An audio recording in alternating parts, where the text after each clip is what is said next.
পালিটা অঞ্চলের কাটারি গ্রামে আয়োজিত ফুটবল টুর্নামেন্টের চূড়ান্ত পর্যায়ের খেলা কাটারি কবি নজরুল সংঘের পরিচালনায় ও শেখ আব্বাস উদ্দিনের সহযোগিতায় রবিবার কেতুগ্রাম ১ নম্বর ব্লকের কাটারি হাই মাদ্রাসা প্রাঙ্গণে আয়োজিত হল মাসখানেকের বেশি সময় ধরে চলতে থাকা নকআউট ফুটবল টুর্নামেন্টের চূড়ান্ত পর্যায়ের খেলা। এদিন এই খেলায় নানুরে নতুন গ্রাম Mahi graphics sponsor football team বনাম কেতুগ্রাম ১ নম্বর ব্লকের জ্যোতি হার্ডওয়্যার ফুটবল টিম চূড়ান্ত পর্যায়ের খেলায় মুখোমুখি হয়। খেলাটি ৩৫ মিনিট করে ৭০ মিনিটের করা হয়। তবে প্রথম পর্যায়ের ৩৫ মিনিট পর দ্বিতীয় পর্যায় থেকে নতুন গ্রাম মাহি গ্রাফিক্স স্পন্সর ফুটবল টিমটি জ্যোতি হার্ডওয়্যার ফুটবল টিমকে পরপর তিনটি গোল দিয়ে পরাজিত করে। তাৎপর্যপূর্ণভাবে এই খেলায় মাহি গ্রাফিক্সের নাইজেরিয়ান খেলোয়াড় রেমন ম্যান অফ দ্য ম্যাচের পুরস্কার জয়লাভ করলেন। এই খেলা থেকে অন্যদিকে man of the match series পেলেন নাইজেরিয়ান খেলোয়াড় কেন্দিয়া। এই খেলাটির উৎসাহ বাড়িয়ে তুলতে হাজির ছিল সংশ্লিষ্ট এলাকার অসংখ্য খেলাপ্রেমীরা এবং খেলাকে কেন্দ্র করে বসেছিল মেলা। এদিন এই খেলায় বিশেষ অতিথি হিসেবে উপস্থিত ছিলেন কেতুগ্রামের বিধায়ক শেখ শাহনওয়াজ, বিশিষ্ট সমাজসেবী অমর চাঁদ কুণ্ডু, বীরভূম জেলা পরিষদের সভাধিপতি কাজল শেখ, পালিটা গ্রাম পঞ্চায়েত প্রধান ও উপপ্রধান প্রমুখ। কাটারি কবি নজরুল সংঘের সভাপতি মতিউর রহমান, সহ সভাপতি এরশাদ আলী, সঞ্চালক জিয়াউল হকরা জানান, এদিন এই খেলাকে কেন্দ্র করে অসংখ্য খেলাপ্রেমীদের কাছে উৎসাহ ছিল চরমে। এই খেলাটি যেভাবে পরিচালনা হয়েছে বিগত দিনে আরও ভালোভাবে চালার এটাই কামনা করি। অন্যদিকে জেলা পরিষদের সভাধিপতি কাজল শেখ যুব সমাজের উদ্দেশ্যে কি বার্তা দিলেন শুনে নেব। পূর্ব বর্ধমান থেকে শুভদীপ গুইয়ের report, Crime Press Bengal News. দর্শক আপনারা বুঝতে পারছেন যে কত দর্শক ছিল, মোটামুটি কিছু না হলে কমপক্ষে ৪ থেকে ৫,০০০ দর্শক ছিল। তো সর্বপ্রথমে আমি কাটারি গ্রাম নিবাসী কবি নজরুল ইসলাম কমিটির সমস্ত যুব সম্প্রদায়ের ছেলেকে জানাচ্ছি ধন্যবাদ। তারা যেভাবে খেলাটা আমাদের গ্রামে যেভাবে চালিয়েছে, এটা বিগত দিনে আরো ভালোভাবে চালাক, এইটাই আমরা কামনা করছি। আজকে নতুন গ্রাম মাহি এন্টারপ্রাইজ এবং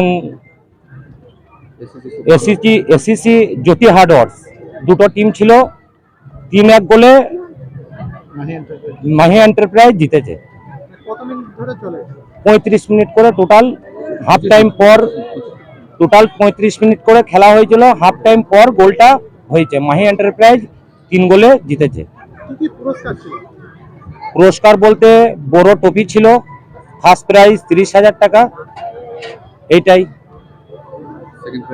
আর সেকেন্ড প্রাইজ ২০,০০০ টাকা এবং টপি।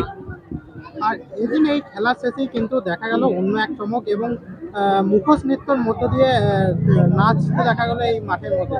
কি অনুভূতি? নাচতে বলতে ছেলেরা উল্লাস করেছে, এটা নিয়ে এসেছিল, ছেলেরা জিতেছে। একটা খেলার মাধ্যমে যেরকম ছেলেরা যেভাবে আনন্দ করে, এইটাই নাচ নয়, এটা আনন্দর বোধ, এটা আনন্দ করেছে।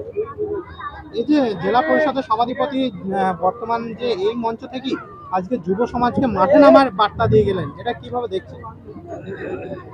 অবশ্যই বলে গেছে, যখন অবশ্যই আমাদের মাননীয় মুখ্যমন্ত্রী মমতা বন্দ্যোপাধ্যায় বলেছেন যে ফুটবল খেলাধুলা একটা ভালো জিনিস, সবাই খেলা করুক, সবারই সঙ্গে সবাই অ্যাডজাস্টমেন্ট করে চলুক, খেলাটা হোক, এইটাই চাই।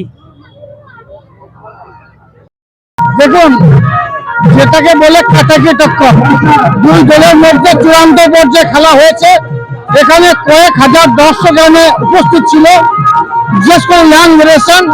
এবং আরো যেটা পরিলক্ষিত হলো, ছাদের উপরে বসে পর্দা নাচেনি মায়েরা, যারা বোরকা পরে এই খেলাটা দেখছিল, এটা সচরাচর দেখা যায় না। এখানে কয়েক হাজার দর্শক ছিল, কয়েকদিন ধরে খেলাটা এখানে চলছে। তো নজরুল সংঘের পরিচালনায় এখানকার যে ইয়াং জেনারেশন, নব যৌবন এই যে খেলাধুলার উদ্যোগ নিয়েছে, এই উদ্যোগকে আমি সাধুবাদ জানাই। আপনারা জানেন আমাদের মাননীয় মুখ্যমন্ত্রী মাননীয় মমতা বন্দ্যোপাধ্যায়, তিনি যেটা চাইছেন সারা বাংলার ইয়াং জেনারেশন, নব যৌবন খেলার মাঠে উত্তীর্ণ হোক এবং খেলাধুলার মাধ্যমে, শরীরচর্চার মাধ্যমে আমার জাতি, আমার সমাজ, আমার জেলাকে এগিয়ে নিয়ে যাক। তাই কেতুগ্রাম বিধানসভা আগামী দিনে এগিয়ে যাবে। ঘরে ঘরে, পাড়ায় পাড়ায়, মাঠে মাঠে এই ধরনের খেলা অনুষ্ঠিত হবে। আমাদের নবযৌবন ইয়াং জেনারেশন তারা খেলার মাঠে অবতীর্ণ হবে, এটাই আমাদের আশা, এটাই আমাদের আকাঙ্ক্ষা।